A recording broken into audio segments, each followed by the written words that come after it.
네, 제가 기회를 먼저 드리겠습니다. 본인은 어떻게 의료비를 절감하시겠습니까? 저는 과감하게 의료 혜택 중에서 과학적인 그런 어떤 효과가 입증되지 않은 것들은 줄여야 되고요. 그리고 우리가 메르스라든지 그게 어떤 아니면 겁니까? 코로나를 겪으면서 결국에는 진료비가 이제 과다하게 늘어난 부분에 대해서는 감축을 해야 된다. 예를 들어서 문재인 케어를 통해 가지고 대한민국이 지금 전 세계에서 MRI를 가장 많이 찍는 나라가 됐습니다. 저는 그런 부분에 대해서 국민들께 솔직하게 얘기하고 간병비가 더 중요하기 때문에 한번 이건 삭감하는 것을 이야기해 봅시다. 이렇게 해야 되는 것인데 이재명 후보는 이런 삭감이나 이런 것에 대해서는 말하는 걸 주저하시고 네, 알겠습니다. 뭐 더 주겠다 이런 말씀하시는 게 바로 차베스 같은 겁니다. 어쨌든 제가 이런 지적은 가능하면 안 하려고 하는데 그 혹시 밥 맥티어라고 아세요? 모르겠습니다. 모르시죠? 네. 루카스 차이제 모르시죠? 호텔 경제학의 그 원전이라는 분이죠. 네. 한국은행에서 5만 원을 쓰는 법 이거 저 그림표 있는 거 보셨어요? 그거는 호텔 취소하고 보셨어요? 이런 게 없지 않습니까? 아니, 그래서 보셨어요? 그거 찾아내느라 고생하셨는데 전혀 다른 얘기입니다. 자, 이 밥 맥티어나 아니면 이거 미하일 슈미츠 살로몬, 루카스 차이제 이런 사람들이 그 100달러 이야기라고 인터넷에 치면 많이 나와요. 거기에 똑같은 얘기가 나옵니다. 호텔에 누군가 투숙을 하려고 했는데 그 돈으로 100달러 또는 100유로로 옆에 이렇게 돌다가 결국 돈이 돌아왔는데 그 고객이 갔다. 그러나 이런 경우에도 돈의 순환이라는 효과로 외부에서 꼭 자금이 들어오지 않아도 경제가 순환이 될 수가 있다. 라는 이제 그 사례로 이런 걸 쓰는데 이분들이 이렇게 역사적으로 이런 예를 들 때 누구도 노쇼, 경제학 뭐 이런 얘기 하지 않았다는 그 말씀을 먼저 하나 드리고요. 또 한 가지 아까 동덕여대 말씀은 제가 이렇게 정리를 좀 하고 싶습니다. 동덕여대의 그 학생들 아닙니까? 그 여성이든 남성이든 관계없죠. 학생은 학교의 당사자죠. 학교는 교육기관이에요. 이거를 형사 고발을 해가지고 법정으로 가서 막 이게 일반인들처럼 그 치고받고 싸우는 게 과연 바람직하냐. 흥정은 붙이고 싸우면 말리라는 얘기처럼 그거는 국회에 국회의원들이 뭐 어떻게 했는지 잘 모르겠습니다만 조정을 해서 고소치하게 하는 것은 바람직하다고 생각하고요. 다만 그 과정에서 뭐 위압적이거나 뭐 권력을 남용하거나 이렇게 하면 뭐 그건 안 되겠죠. 근데 그거는 저희가 확인 안 됐으니까 그렇게 말할 건 아닌 것 같습니다. 네, 지금 토론 주제는 초고령 네, 사회 대비 알겠습니다. 연금 뭔 의료 얘기 하시는 개혁입니다. 겁니까 지금? 예. 제가 말씀 좀 드릴게요. 연금 개혁 관련해서 저는 이 연금 문제가 정말로 복잡해서 어떤 정권도 하지 않으려고 하는 일 아닙니까? 다 회피했죠. 그러나 이 완벽한 모두가 만족하는 연금 개혁안은 없지요. 저는 이준석 후보께서 뭐 이게 잘못됐다 이렇게 얘기해요. 뭐 잘못됐다고 지적할 수 있죠. 그럼 어떻게 할 수 있었느냐? 본인이 주장하는 각종 이런 제도 이런 것들을 만들어내는 것이 과연 정치적 합의를 끌어낼 수 있겠냐? 그건 본인의 주장일 뿐일 가능성이 많죠.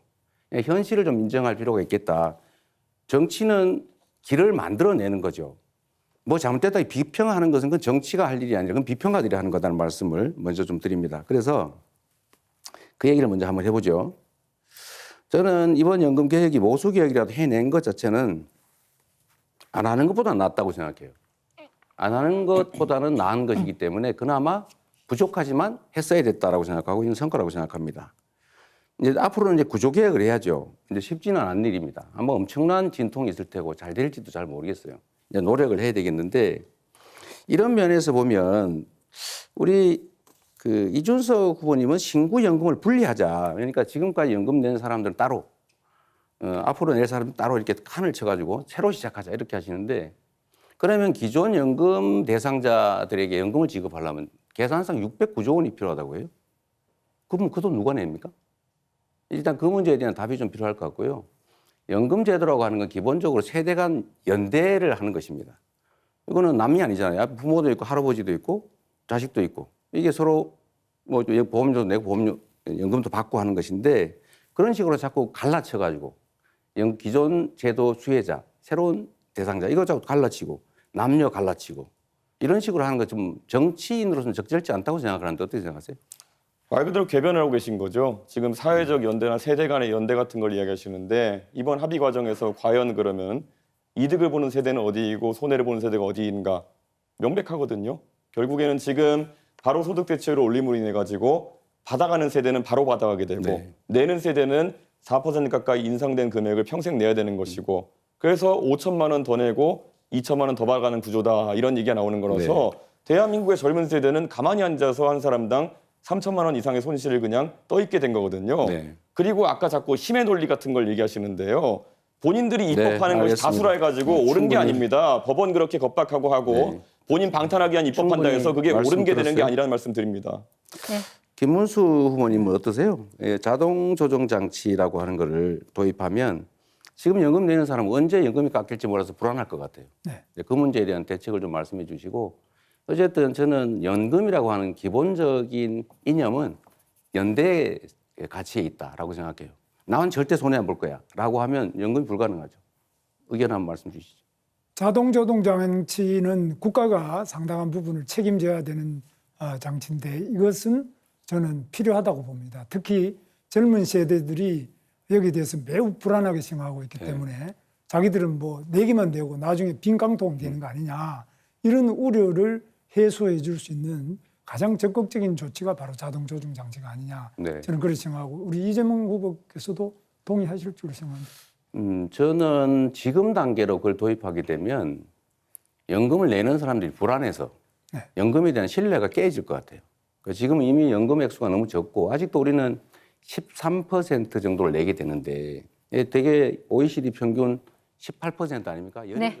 네, 발언 시간 끝났습니다. 이재명 후보님. 바로 이어서 김문수 후보 주도권 토론이니까요. 예, 계속 이어가 주시죠. 저는 이제 퇴직연금을 지금 많이 하고도 있지만 이것을 의무화할 필요가 있다.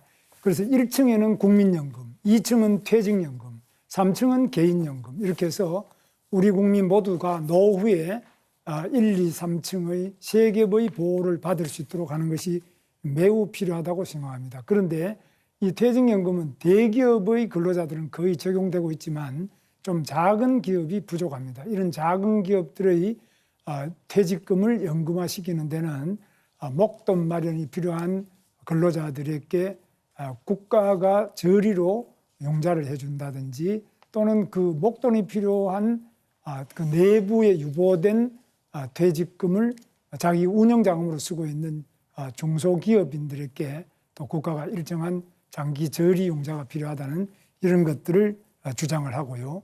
여기에 대해서는 우리 권영국 후보께서도 잘 동의하실 것 같은데 어떻습니까?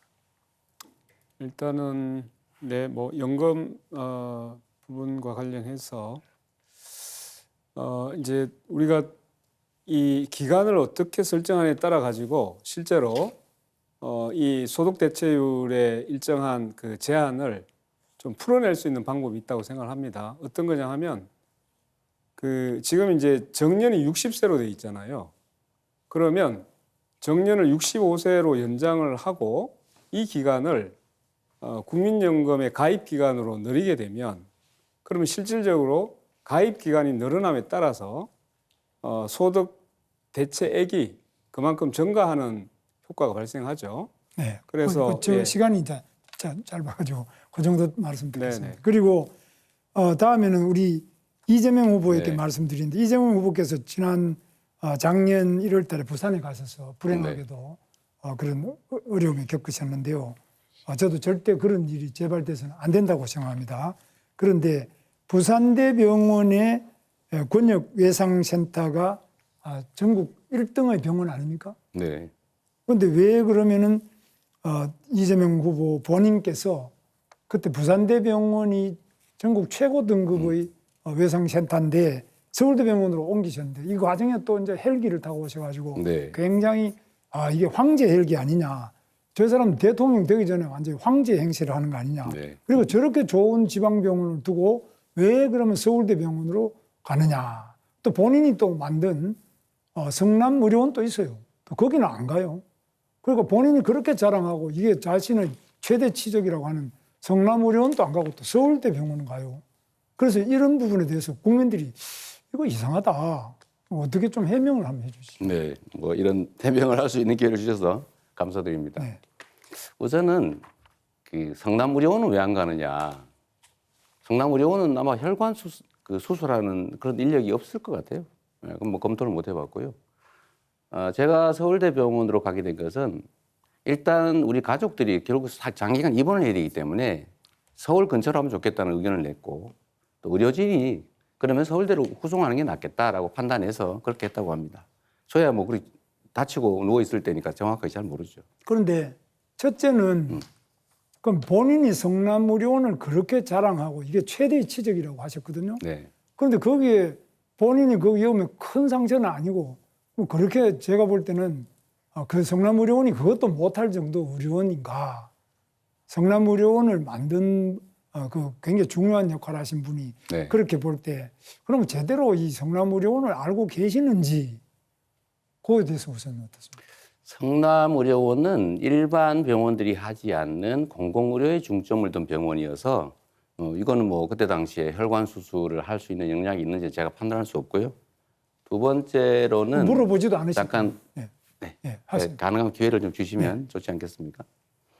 두 번째로는 뭐 간단한 수술을 이렇게 말씀하시는데 제가 동맥은 1mm를 벗어났고 정맥은 67%가 잘려서 1mm만 더 깊이 들어갔거나 옆으로 들어갔으면 사망하는 그런 상황이었다는 그 말씀을 좀 네, 드립니다. 좋습니다. 그 다음에 부산 지역에 있는 의사들이든지 부산대병원은 우리나라에서 굉장히 좋은 중증 외상센터, 권역별 외상센터가 있는데 부산대병원은 모든 수술 준비도 다 해놓고 자기들이 계속 1등급을 받고 있는 참 좋은 병원인데 우리 이재명 후보께서 헬기 타고 그냥 나 간다 이렇게 하니까 그 지역에서 의료에 계시는 많은 분들이 허탈하고 정말 굉장한 그런 모욕을 느끼고 우리 여기서 과연 제대로 진료를 할 수 있겠느냐 이런 어떤 공허하고 허탈한 생각에 대해서는 생각을 안 하셨는지요? 네.